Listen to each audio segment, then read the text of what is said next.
Total Screen proudly presents their official podcast, OnScreen, with your hosts, Tyson Gifford and William Rohrig.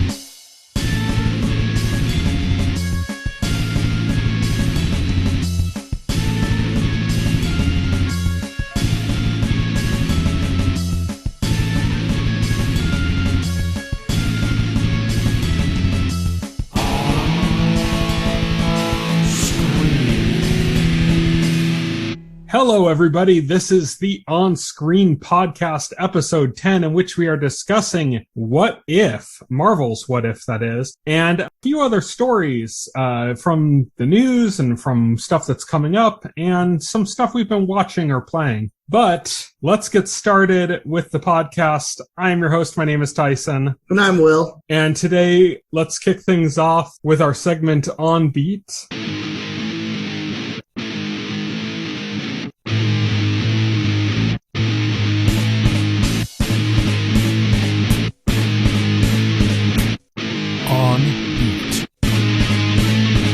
On Beat is where we talk about news stories. We only got one news story we're covering today, and I'm going to let Will take this on because I don't really know much about this Pokemon stuff. Oh, this Pokemon stuff. You sound like a boomer. No, I don't understand this Pokemon. This Pokemon, what? Yeah, so Nintendo, or the Pokemon Company, actually held the Pokemon Presents this morning to give updates on current and upcoming Pokemon games. They gave updates on some of their mobile games like Pokemon Unite, but the most important things they did were the updates on Pokemon Brilliant Diamond and Pokemon Shining Pearl. Not much to go over with the Pokemon Gen 4 Diamond and Pearl, or Gen 4, for people who don't know. It's the fourth mainline Pokemon game, hence Gen 4. Not much to go over with that, just because there were new details announced about the game, but if you're familiar with the originals, then it was basically confirming that features that were in that are going to be in the remake. There's not much new content coming to the remake as far as this is concerned. It's like Nintendo saying, we're doing a remake of A Link to the Past, and Link is going to have a boomerang in it. Yeah, exactly. Didn't he already have a boomerang? Yes. Thank you for confirming that that's still going to be in the game. I mean, it's nice to know, but I mean, it wasn't that interesting to me. What's more interesting is Pokémon Legends Arceus. This was revealed earlier this year in a direct. I believe it was another Pokemon Presents. Only a little bit was shown of the concept. It was shown it's an open world Pokemon game. It seems to be a single player game because it doesn't have you battling other trainers. There doesn't seem to be a mechanism for trading or even interacting with other people. What they showed was basically just the concept, but this time we got a lot more details about the game. And in the direct, they revealed that you're going to be traveling around the Hisui region, which is a distant past version of the Sinnoh region from Diamond and Pearl. And basically, your character is working for an organization called the Galactic Organization that is trying to document the various Pokemon in the region. So your job is to go out there and study Pokemon and catch Pokemon and learn everything you can about all the Pokemon in the area. And basically how that works is you got a main town and you go talk to various characters in the town and they give you quests. And then once you have a quest, you go out into the world and you fulfill those quests. That's kind of a setup similar to Monster Hunter, where Monster Hunter works where you take quests and then you go out and you kill. But it's different in the fact that once you get a quest, you go out into the world and then you get this big sprawling open world where you can just explore and do whatever. And they said one of the new things in this game is that Pokemon will react to you in different ways depending on the Pokemon. Some Pokemon are shy and will run away from you. Other Pokemon are very aggressive and they will openly attack you and cause you to faint if you don't defend yourself. And of course, the only way to defend yourself is with another Pokemon. And so there are Pokemon battles in this. Okay, so it's basically Pokemon. Cockfighting? Yeah, well, it's always been cockfighting. You knew this. You play Michael Vick in this one? You play Michael Vick's brother. They also announced that there's some new Pokemon evolutions that show up in this. They tooled them, and there's also like a new regional form of Growlithe, a Hisuian Growlithe, who is exclusive to this game. There are Pokemon that you can ride to get to various places. It looks very cool. It's getting like some heat because like the graphics aren't the greatest for the system. I remember when this was first showing, it looked really choppy and people weren't sure if it was like placeholder animations or if it was the hardware not holding up or if it was just early footage. And that's why, from what you saw of this game, does it look like, I know there's criticism about the graphics, but is it like animating smoother than it was before? From the new trailer, it does look like it's smoother. It does look like it's improved from previous. It's still not up to like, I know like there's still a lot of people criticizing the graphics. Like the funniest criticism I hear is I hear people saying it looks like a PS3 game. I'm like, where do you think we are? Look at the hardware. It's a Switch. Yeah. It's not much more powerful than a Wii U, which Wii U in turn was not much more powerful than a PS3. Yeah. Like. Yeah, it's not even a half step. It's not even a half step between the PS3 and the PS4. It's like a quarter step or a third step. Yeah, it's like a quarter step or a third step. Yeah. I mean, saying it looks like a PS3 game, it's not unreasonable, given the hardware. Yeah. I mean, it should look like a PS3 game, maybe running at a higher resolution, maybe a higher frame rate, maybe some more modern shaders. Yeah. That's basically what the Switch is, you know. I found it funny. It's funny that you get those kind of attacks on it, because I remember when this was first showing too, some people were like, oh, this has to be proof of the Switch Pro because the Switch clearly couldn't run this game. It looks too good. And then you also have the other side of people saying it looks so bad. And I'm like, to me, it never looked that great. Like, it never looked as good as, like, say, Breath of the Wild or something. Like, people making Switch Pro comments when it was first showed. It was like it never looked as good as, like, say, Breath of the Wild, which was his launch game on Switch, you know? But I mean, it looks fine. It looks better than the other Pokemon games. The Pokemon games have never been known for being graphical powerhouses. Game Freak is not known for pushing graphics. I'm sorry. They're pushing the boundaries, man. They're pushing the boundaries. Like, everybody, like, whenever, like, a new Game Freak Pokemon game comes out, like, everybody seems to, like, expect them to, like, really knock it out of the park with graphics every time for some reason. It's like, no, they never did. Never. I mean, I could see people going after Game Freak about it, that maybe they should get their shit together and be better at that, considering how much money that franchise makes. Right. Yeah, they got. But you can't expect it. It's you know, thinking that maybe it ought to be that way and expecting it are two different things. You know? Right. Like, I don't wait for the next Animal Crossing entry and go like, man, where's the real competitive spirit? You know, where's the leaderboards? You know? Yeah, where's the Animal Crossing leaderboards? Yeah, it's like that's not what that game's ever been. That's never been its strength. You know, that's never been where that game works. So, anything else about Pokemon? No, that's about it. That's about what I want to say. Okay, so our next section is On the Horizon.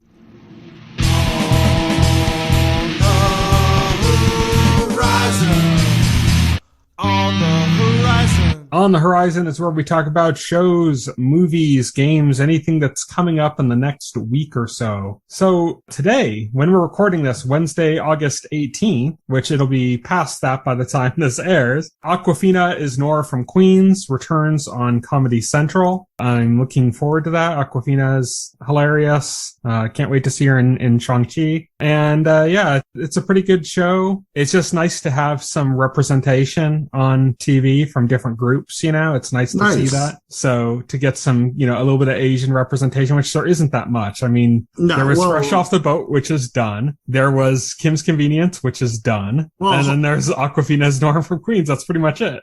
Well, you know, historically Hollywood has been, you know, not good to Asians. No, I remember that one thing, that one movie about the MIT student who came up with a mathematical formula where they could count cards, you know, and they go to casinos and count cards. Like, that student, they made the movie, that student was Asian, and they cast a white dude as the lead to play him in the movie. Like, it's that, like, totally ridiculous. that still pisses me off, because if you're going to do, like, you know, based on a true story, you should at least try to get, you know, people's ethnicities correct. That's pretty basic. They're better about that now with stuff, but they're better with that now when they're going to actually have, like, representation. Like, if you're going to have a character that was Asian, then they're going to keep it as an Asian character. So they're better with that aspect. What they're not good with still is just having the Asian character in general. it was just racism, because that guy was the lead, and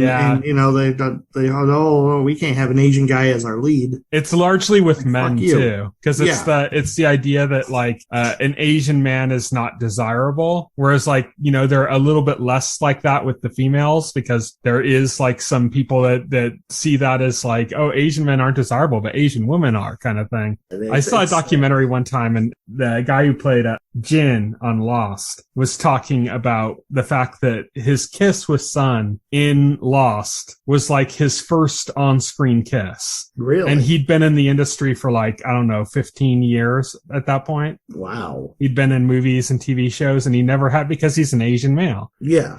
And so they just didn't do that. So I think a lot of that the aspect of just the, like, recasting somebody of a different race, I think that's kind of over now. Like, that's causes issues. Oh, that's definitely, that's definitely over, because, you know, like, social media now, like, if they tried to pull I think the movie was called 52. I'm just going to go with that. If they tried to pull that again, though, now social media would be in an uproar. They wouldn't be able to get away with it today. The problem that still persists, unfortunately, is just that, like, they're not going to whitewash a character, but they just won't, like, write a character. You know what I mean? Like, they won't from the very beginning write a character who's Asian, or create shows with an Asian family. That's it. It's like, I said, there's basically 3 shows with Asian families, and 2 of them are gone. And hopefully, Shang-Chi does well enough at the box office. Yeah. You know, to where it changes perceptions, you know, because that's the thing. I mean, it should have more already. Crazy Rich Asians was like a massive success. It should have. So you'd think that it would have pushed it Hollywood up, but it really hasn't. As we've seen, Hollywood is really slow to learn and adapt. Yeah.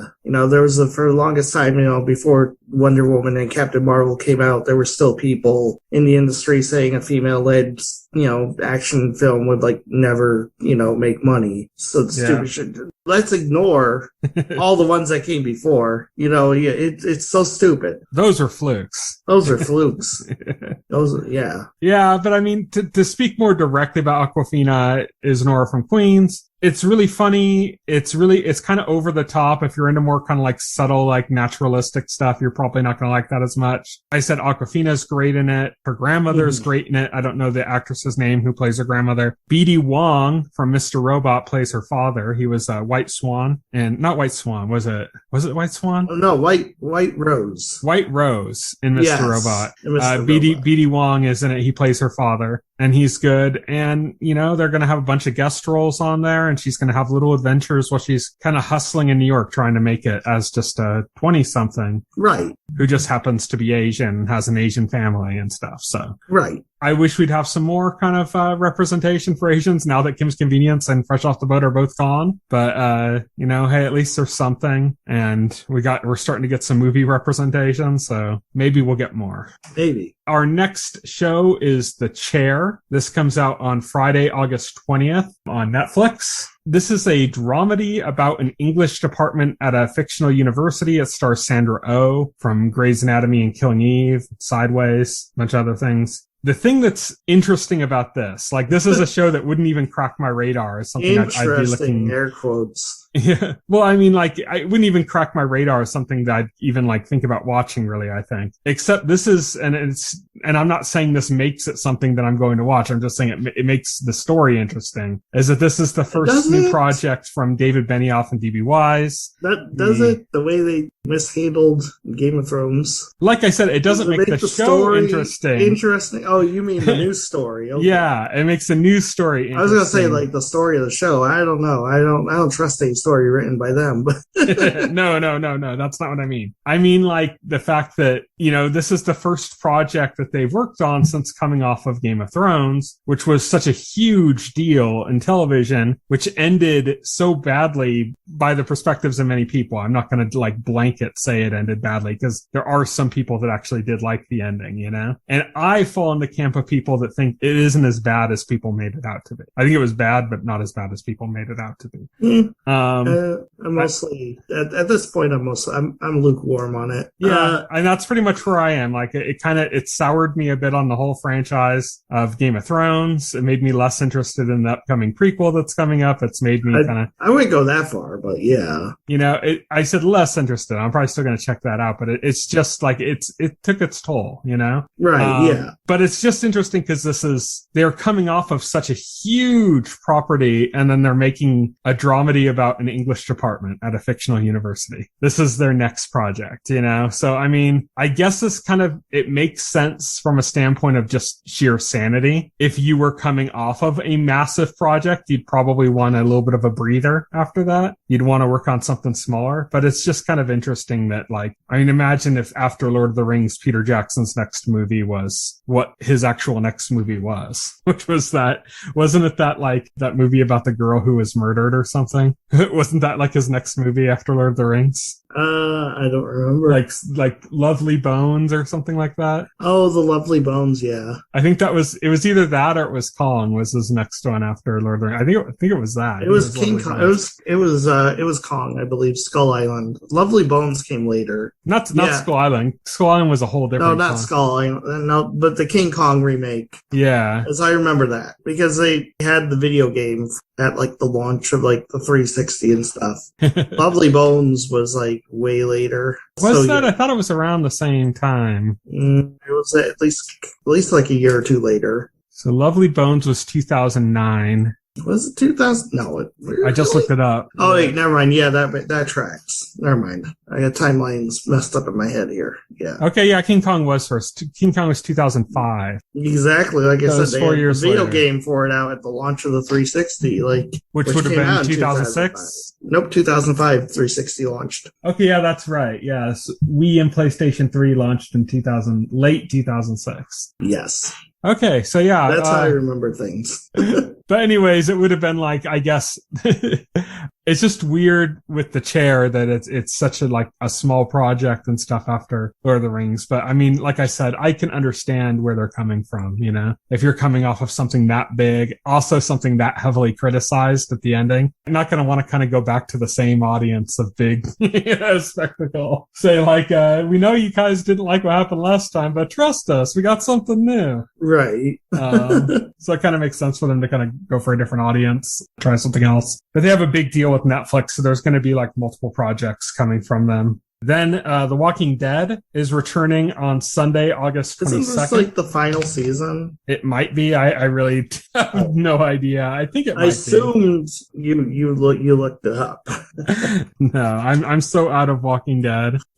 I think I saw something recently where it was hinting at it being the final season or saying it was. I have no idea. I thought it was ending soon, but I could be wrong on that. I haven't watched it in a long time. A long time. Yeah, this is season 11 and it's the final season. Okay. I think I stopped watching somewhere around 6 or 7. I don't know. It's been a while, but I put it on our list here just because I know it is such an exceptionally popular show that, I'd be remiss not to mention something that big coming. Right. Yeah, exactly. And then lastly, on Monday, August 23rd, the day after The Walking Dead returns, The Witcher, Nightmare of the Wolf debuts on Netflix. This is an animated prequel movie that follows a young Vesemir. Vesemir being Geralt, his, I guess.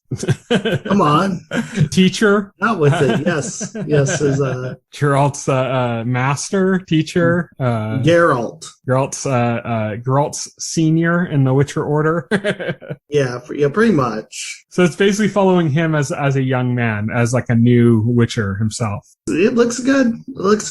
It'd be cool to watch it. Stars Graham McTavish. Dracula and Dracula in Castlevania. I believe he is doing Delgin, so that's good. Let's see, yeah. It's been a while since Witcher came out. Witcher was what, 2019, I think? Yeah, it was 2019 when that premiered. The second season's supposed to be coming this December, I believe, is the second season. I'm looking forward to that. Honestly, I still say, and with some more time and perspective, it wasn't that great of a show on Netflix. Like, it's a fun show. It's show. It's fun. It's, Henry Cavill's great. He's great. Henry Cavill's great. Guy who plays Josh Gier's great. Yeah, but I think for the most part, the show is kind of it got a lot of attention, and there's some people going better than Game of Thrones. This is before Game of Thrones last season. I wouldn't say that. But. And no, there were a lot of people saying that, and I'm like, oh no, this is more in the vein of a Hercules and Xena type show to me. Yeah. Although much better production values. Well, I mean, it's how many more years recent? Yeah. Xena was late 90s. Yeah, 20 years younger, Right. But hey, I enjoyed Xena back in the day. I'm not against more, a better produced show in that vein. Yeah. Definitely. And, Geralt is a cool character. So, I like Henry Cavill. So, it's a fun show to watch. I hope season 2 is significantly better. Right. Season 1 had a lot of issues for me. I think it was fun to watch, but it's not a good show as far as quality. It's not good. I mean, Henry Cavill's good, like I said, but the special effects are pretty bad. The direction is kind of middling at times. You're waiting for the live action Pokemon show Netflix announced. Yes, exactly. No, what I'm waiting for is a live action One Piece series that Netflix. Yeah. That's supposed to be happening. But this honestly looks a lot better than the live action Witcher stuff, because this isn't live action, but it's in the same canon as that. This looks significantly better. I think Vesemir is interesting as a very kind of almost roguish character, makes him really kind of intriguing. So I'm looking forward to it. As much as I have some issues with the Witcher series, I'm still going to watch season 2 of The Witcher, and I'm definitely much more excited about this than I am of even season 2 of The Witcher. So nice. Oh, all right. Our next segment is On Tap. What we've been watching. What we've been playing. What's on tap? On Tap is where we talk about what we've been watching and playing. So I'm going to kick things off. I started on Titans. First 3 episodes of the 3rd season are out. It reminded me very quickly that Titans can be really good, really fun, really entertaining, can do some really good things as far as cool superhero kind of fight type stuff, that's much higher end than what you'd expect to see on something like an Arrowverse show, much better choreographed, much better action and stuff, much better effects, much better sets, everything in that sense, much better. But it very quickly reminded me, oh yeah, this is still straight up melodrama. Yeah, unfortunately, there's just way too much. Too many love triangles, too many somebody does something and then the other person feels betrayed. And then it's it's just them kind of shooting daggers at each other with their eyes for the next 3 episodes, Too much of that, it's a little bit annoying. I wish they'd get kind of past some of that stuff, but. Right. Yeah, exactly. There's the same kind of melodrama bullshit you get in the Arrowverse shows, but I watch superhero stuff. It feels less in place here because I watch superhero stuff for the action and stuff, I don't really care about the melodrama. Yeah. It's too much. It's just the characters are always fucking angry at each other. Yeah. And it's just it's really tiring to watch, Yeah. The next show I've been watching is Reservation Dogs. So this comes from Taika Waititi. He teamed up with a indigenous American, and they went about trying to make a show that's about indigenous Americans, about indigenous kids in America that are basically living the reservation lifestyle, and they don't like it, and they want to get out of there, and they want to move to California. And so they're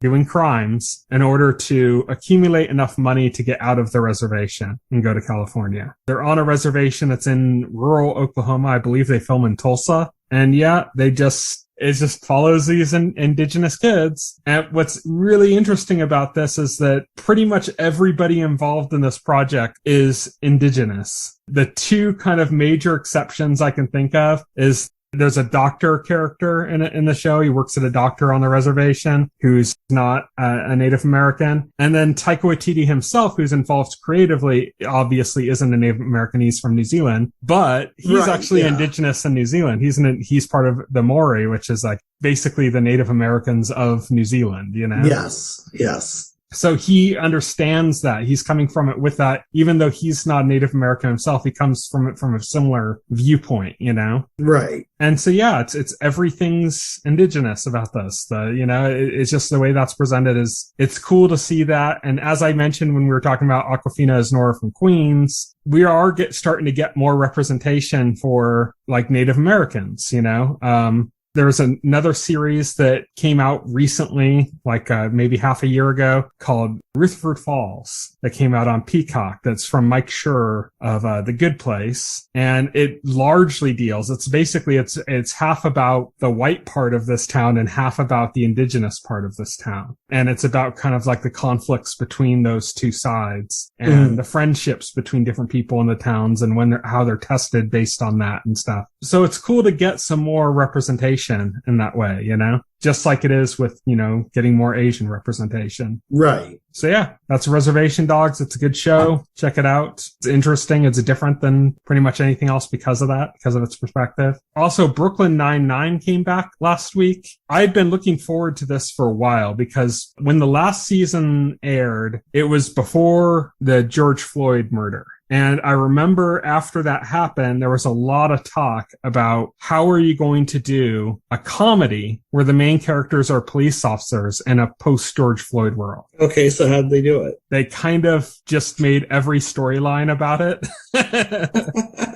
I don't know if they took the best tact. It took so long for this season to come out that part of me was just expecting that they were just like hoping that distance would be enough. They just say, oh, that was so long ago. Don't worry about that. But they didn't. They addressed it up front. They had like 3 storylines, kind of main storylines running through the first 2 episodes that they dropped at the same time last week. But they had 3 main storylines running through those, and 2 of them were directly about police brutality and about like the idea of minorities dealing with like the idea of being in the police department and the idea of like what that means and everything that happened. So like 2 of those 3 stories were straight up basically about that. And then another story seemed to be about something else and then ended up actually being about that too. So they kind of tackled it from like kind of every direction they could. I don't necessarily think that that was the best way to handle it though. Right. Because it just felt a bit pandering, you know? Right. I'm glad they did something and they didn't just pretend it wasn't something that happened. But it's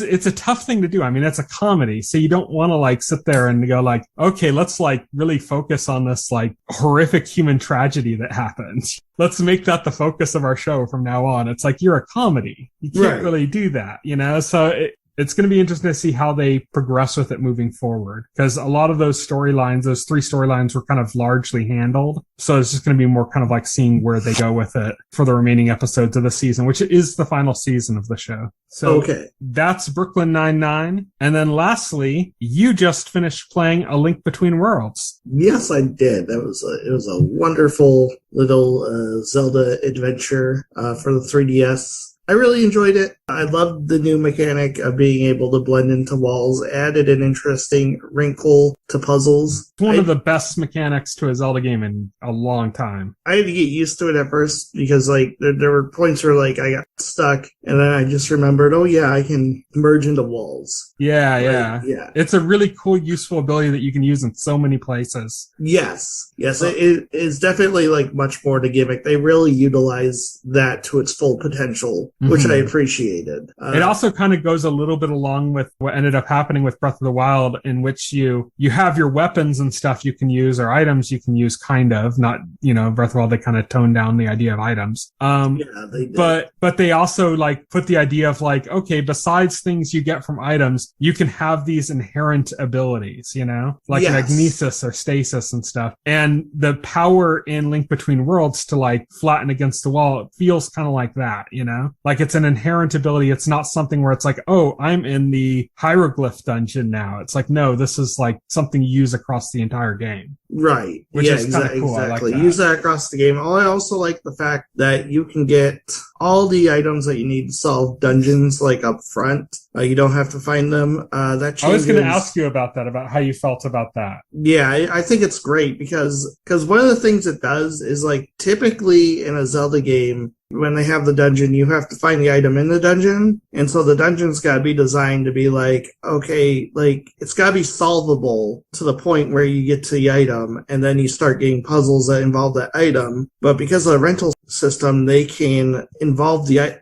specific item they want to in puzzles from the start of the dungeon. Mm-hmm. So you get much more use out of it. It also allows you to tackle these in kind of any order you want. Yeah, it lets you tackle the dungeons in pretty much any order you want. The dungeons do get progressively more difficult.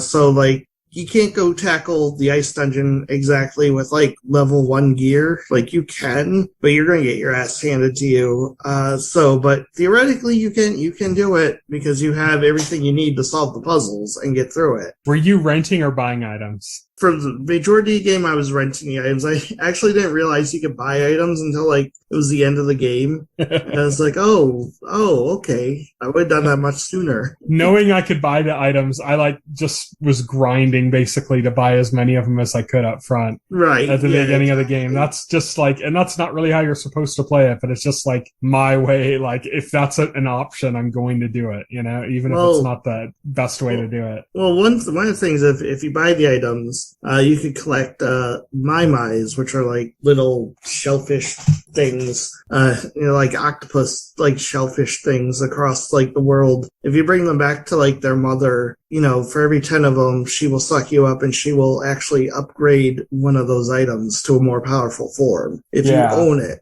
if you're renting it, you can't upgrade it. Yeah. So that's another benefit. And of course, like every Zelda game, there's a lot to discover. There's a lot of secrets. It'll keep you busy. It's a great game. I don't know where it ranks among Zelda games because I think, especially with like 2D Zelda games, I think they've been pretty consistent in quality. Mm-hmm. So yeah, definitely glad I finally finished that one. So I can cross that off my list. Now to get to like Twilight Princess. And get Twilight Princess is the best sidekick character in any Zelda ever by magnitudes. It's not even like close, It's like the difference between Winter Soldier and the Hulk movie for the MCU.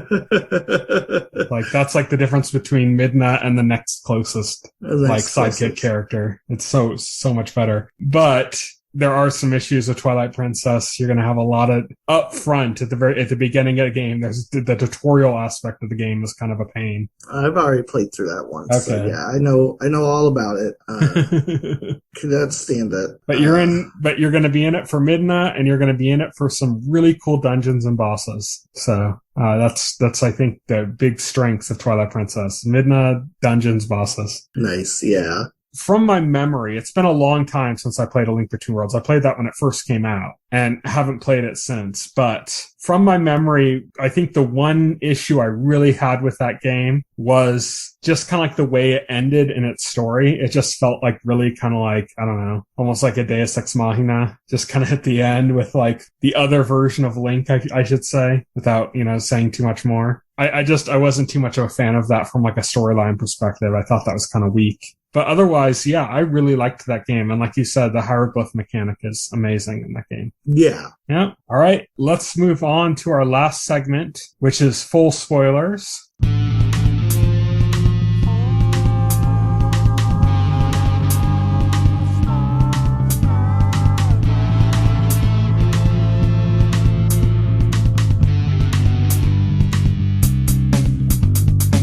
In full spoilers, we talk about a show that we both are watching, a show, movie, game, whatever, and we talk about it in full spoilers, hence the name. So let's get started. We're talking about episode 2 of What If, titled What If T'Challa Became a Starlet. Yes. All the titles are written like that. What if, ... and then the title of the episode. Yeah. So right off the bat, I have to say that a lot of what we complained about last week was fully addressed here in this episode. Yeah. Which was just the idea of like recapping the movie and doing the same thing. And it's like they didn't. Yeah, this doesn't rehash any specific movie. This basically takes the universe of Guardians of the Galaxy and kind of presents it in a new light, completely new light. It doesn't retell the events of Guardians of the Galaxy, although it does like take place like during the same time that movie would have taken place. So yeah, there's like one scene that's basically the same until like the actual character interaction begins. The first scene of this episode. First scene. That's also like the worst scene of the episode because like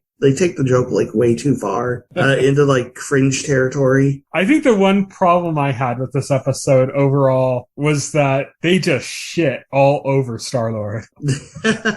This episode shits on Peter Quill like really hard. Oh yeah. It's basically this episode should be called like this episode should be like a 2-sentence title. It should be called What If Star-Lord Was Competent? ... Right. Not Peter Quill. Peter Quill sucks. That's what makes this better than the last episode, in my opinion. That's exactly what it's talking about. Like, what if somebody completely different than Peter Quill became Star-Lord? You know, with T'Challa, you know, with his mindset, you know, his attitude, his charisma, his diplomatic nature, you know, became Star-Lord, and we see like that has a very dramatically different effect on the galaxy than Peter Quill, who is selfish and, you know, a self-serving person at the end of the day. Yeah. Well, I mean, I agree with the direction of it. Like, I agree that it makes it better, especially as a what if episode that's kind of mostly just for fun, you know? That makes sense. Where my issue is with it is just that it's like, it's too much. It's like every area of the MCU would be better if it wasn't for Peter Quill. Like, you know, remember that one time that Tony Stark like cheated on Pepper and it caused like a conflict in their relationship? Well, if Peter Quill wasn't around, that never would have happened. Right. I love the biggest thing though I love is like Thanos is a good guy in this. He's one of the Ravagers. Because T'Challa managed to like reason with him about like his plan. So unrealistic though. Yeah. Like give T'Challa all the credit in the world for being diplomatic and stuff. Like Thanos has had this plan for like hundreds of years. Like he wasn't going to turn on it suddenly for T'Challa. You know, that was kind of like the thing that was like, it was ridiculous. But at the same time, it was really funny having Thanos as a member of the Ravagers. Yeah. And it was funny, like you would say, like, oh, but you know, it was a good plan. It was like it's genocide. Yeah, if it was going to be random, it's fine. I like at the very end of the episode when they had like when they come back to Wakanda and he brought like all the Ravagers and they were having like a dinner banquet and it was cutting around showing different people talking and they had the one part where Thanos was talking to Okoye. And you just hear her say like it cuts in the middle of the conversation. She's saying, I don't know, that sounds a lot like genocide. Yes, yeah. I love the thing where like the infiltration of like the collector's base, and like I love they got Howard the Duck in there, of course, even though like it was a small. I thought when T'Challa freed him and he agreed to lead T'Challa around, that he was gonna like play a bigger role, but like he got distracted. He got distracted. He gets left behind pretty quick. That was Seth Green, by the way. Yeah, I recognize the voice. I recognize Seth Green's voice. Apparently, Seth Green did the voice in Guardians of the Galaxy, but it was like such a small part at the stinger credits that, you know, I never even realized. Yeah. But yeah, he talks a lot more in this. So yeah, I was able to recognize Seth Green. Apparently Seth Green. So Seth Green is apparently the official MCU voice for Howard the Duck. If they ever do more with him, it's going to be Seth Green. But that's cool. And they had the Cosmo, the astronaut dog. Yeah, astronaut dog. Yeah. That was funny. I liked that they made the collector like actually kind of threatening. Yeah, well, he's supposed to be threatening. He's supposed to be a really powerful figure, you know, celestial figure. In the regular Marvel universe, he is very powerful. They made his abilities interesting to him too, because he was using his collection. Like he'd like take like Hela's helmet, you know, and microblade and start using that, and then he'd put that away and he'd put on something else and you'd be using that, you know. I saw there's a lot of debate on how he got those items, like timelines on that, like Hela's not supposed to have been awakened by that point in time in the MCU. This is a what if, so who knows? Yeah, this that is a could what happen if. Earlier. Right, yeah. You could wrap yourself in knots trying to make sense of that. It's just fun stuff that they added. You could wave it away saying it's a what if, events happen differently. Deal with it. Yeah. But yeah, I really liked the way that the Collector fought with all the different things, and I liked that the whole thing kind of played off like a heist movie. It was kind of like T'Challa's 11. Yeah. or it almost felt more like Nebula's 11, because she was kind of like running the scam. She was running the scam, yeah. I liked her look in it. Was really different too, with the long hair and the... Well, yeah, with the long hair. She wasn't like all cybernetic, because once T'Challa reasoned with Thanos and turned him into a good guy, he had no more reason to try to turn her into a cyborg, I guess. Yeah, so there's still some changes to her, but not as many. Yeah, exactly. We didn't see anything of Gamora. Nope, Gamora wasn't in it. Interestingly enough, Drax was in it for a scene. I told you it was not Dave Bautista. No, it was an actor named Fred Tatasciore. Which, again, Dave Bautista said on Twitter, Marvel never called him about the series. Yeah. There was a thing about that where somebody from the What If side, like one of the writers on What If, responded saying like that it was kind of like loose. Like they didn't personally reach out and contact people, so he didn't really know why Dave Bautista wasn't contacted. Right. He just said that it felt really loose, like it wasn't like they were going like, oh, we need to make sure we nail down that Dave Bautista's in this. It's just like, I guess Marvel kind of just took care of it for him, and they just didn't pay much attention to it. Right, they're writing it like they assume Marvel, the business side, is going to take care of the casting. Yeah, so they had no idea about who was or wasn't contacted and for what reason. And that was his response, was his saying like, oh, we would have loved to have Dave Bautista do a voice on it. We had no idea he wasn't contacted, Right. But yeah, the guy who ended up voicing him was Fred Tatasciore, who also did Corvus Glaive in this episode. He voiced both of them. And he was Eve's father in Invincible. Oh, okay. So the guy that was always like, oh no, you shouldn't be fighting crime anymore. That guy. I know that character.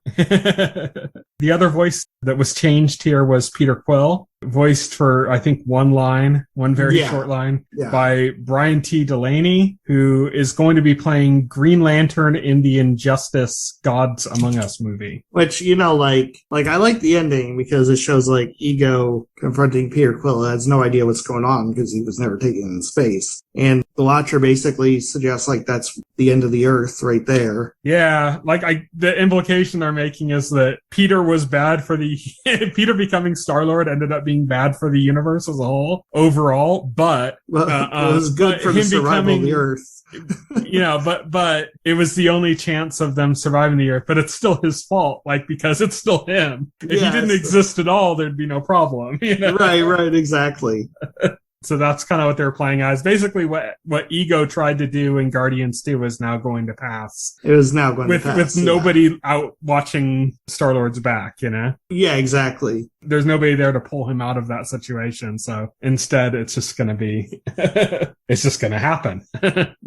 Yeah, I think, like I said at the very beginning when we talked about this, it's the main issues that I think both you and I had with the first episode of What If. It was just a recap of the first Cap movie. And Peggy Carter being Cap wasn't very materially different than Steve Rogers being Cap. It wasn't different enough. They didn't go as far off the course. It doesn't change the course of anything. Whereas this, things drastically change, because T'Challa and Peter Quill are drastically different characters, how they approach situations is drastically different. Thanos never went through with his plot. But then also there were smaller things, like when Drax was mentioned, he took a selfie with T'Challa to send to his wife and daughter because his planet, including his wife and his daughter that was attacked by Thanos, wasn't attacked by Thanos because of him. Right, yeah, exactly. So Drax, instead of being this miserable, angry warrior in the Guardians movies, he's a bartender. He's a bartender, yeah.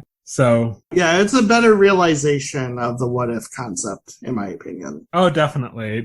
Over the top, a little bit more ridiculous, but still just fun, it's new territory. hearing Chadwick Boseman, like, again, such a great performance. Mm-hmm. It's heartbreaking that's the last time you're going to hear Chadwick Boseman. He is going to be in more episodes of What If. Is it going to be? He's going to be in like 4 more episodes. Okay. I didn't know like if he did anything else besides. No, this. he's heavily featured. Nice. In What If, so you're actually going to get a lot of him, which is good. But it is his final role. Yeah, I was looking that up to get kind of confirmation on that. And yeah, it is his final role, but this wasn't it by itself. Like he's going to show up more. So I imagine he'll show up in the episode where Killmonger saves Tony Stark. Like he's got to end up in that episode somewhere, Yeah, it'd be weird not to involve him. Yeah. And, there's bound to be some other ones that kind of bring in Black Panther some way or another. But yep, that is What If Episode 2, What If T'Challa Became a Star-Lord? Yes. So yeah, next week we're going to be talking about Episode 3. I don't think we know. I think I saw something saying it's about Loki. Is it? I have no idea. I don't know what about Loki it's about, but I think it's something having to do with Loki in the next one. What about Loki? What if Loki was a female and was attracted to an alternate version, male version of Loki? And then they're going to recap the entire Loki series and this one What If. Yeah, this one What If. Yeah. But with no differences. I think they actually pitched that, and Marvel was like, Kevin Feige was like, can't greenlight that one. I know that they pulled off. There was supposed to be a Guardians of the Galaxy episode that was apparently too close to what Guardians 3 is going to be. Oh, really? Interesting. Yeah. Okay. So, and I believe, if I remember, James Gunn a long time ago, like before he got fired and then rehired by Disney, before he signed on for Suicide Squad, he had said that the third Guardians of the Galaxy was going to focus largely on Rocket. Oh, okay. All right. That's going to be cool. Yeah. Looking forward to that. Yep. But that's it for What If and our full spoiler segment. As I said, next week we're going to be talking about Episode 3 of What If. Has something to do with Loki, I believe. And we'll talk about some other things too. Some other stuff we've been playing and watching, and some other news stories that might pop up by that time. But until then, you can follow us on Twitter. I am at Tyson Gifford. Will is at Voxel Hero. And send us some feedback. Good, bad, or indifferent. We're happy to have it any which way. And we might read it on the air, as they say, even though it's a podcast, so that doesn't make sense. We'll read it on the recording. If you have something kind of interesting to say about something that we're either going to be watching or that we have watched or something we have discussed or that we're going to be discussing, send us feedback. We love that. Thank you, everybody, for listening. Bye. Good night. Thank you for listening to the OnScreen podcast, the official podcast of The Little Screen. Visit our website at littlescreen.com. This podcast can be found on any major podcast client, including Pocket Cast and Apple Podcast. The entire backlog of this podcast and other content can be found on our YouTube channel.